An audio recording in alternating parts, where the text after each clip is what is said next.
Magacayga waa Ramla Shariif Xasan. Waxaan ahay arday iyo wariye. Waxaan ku noolahay magaalada Muqdisho.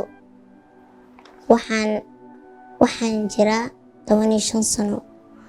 Waxaan la joogaa hooyaday iyo walaalahay. Waxaan ahay fasalka Form 4 ee dugsiga sare. Aad iyo aad ayaan waxbarashada u jeclahay.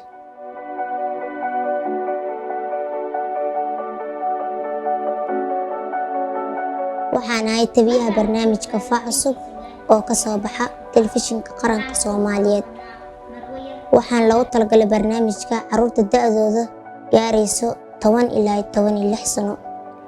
Waxaan hore u soo wadi jiray barnaamijka maawilada carruurta oo ku soo qaadan jirnay sheekooyin carruureed iyo madadaalo iyo maawilo ka buuxaan.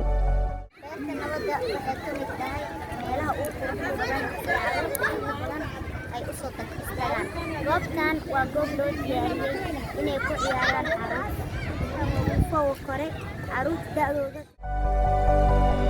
Hadda maasha Allah waxaan helnay tababar ayna siisay Fakis oo barnaamijkeena wax weyn ka bedeshay. Hadda waxaan wadnaa toddobaadkii barnaamij socdo 30 daqiiqo. Markaana ku soo dhawaada barnaamijkeennii qaybtii akhlaaq wanaag.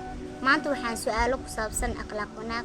Barnaamijka waxaa ku soo qaadanaa war ciyaaro sports iyo su'aalaha toddobaadka, hees, muusik iyo wacyigelin. Iyo marar toddobaadka ah ku soo qaadano wiil iyo gabar oo maalintoodana u sheekeeyaan.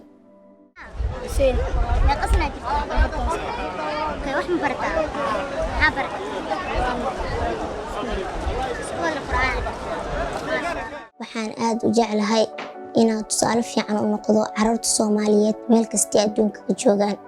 Waxaan kaloo jeclahay inaan soo bandhigo xaaladaha carruurta oo kala nooc ah.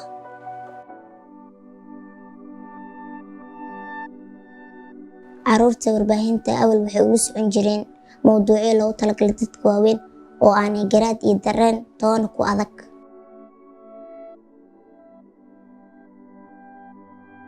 Waxaan fursad siinaa carruurta Soomaaliyeed ee doonaya in ay ka qayb galaan horumarka iyo soo gudbinta muuqaalka wanaagsan ee Soomaaliya.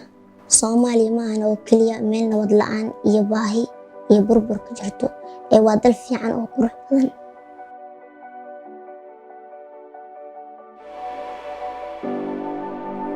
Kadib markii sanadkii hore 2020 aan helnay tababar ayna siisay Fakis, isla markiina aan soo saarnay barnaamijyo ka fiican kuwii hore, ayuu barnaamijka Faac Cusub noqday midka ugu fiican uguna saameynta badan telefishinka kuwa ka baxa. Aniga waxaa laga aqoonsaday wariyaha ugu fiican uguna da'da yar ee telefishinka qaranka Soomaaliyeed, waana farxay.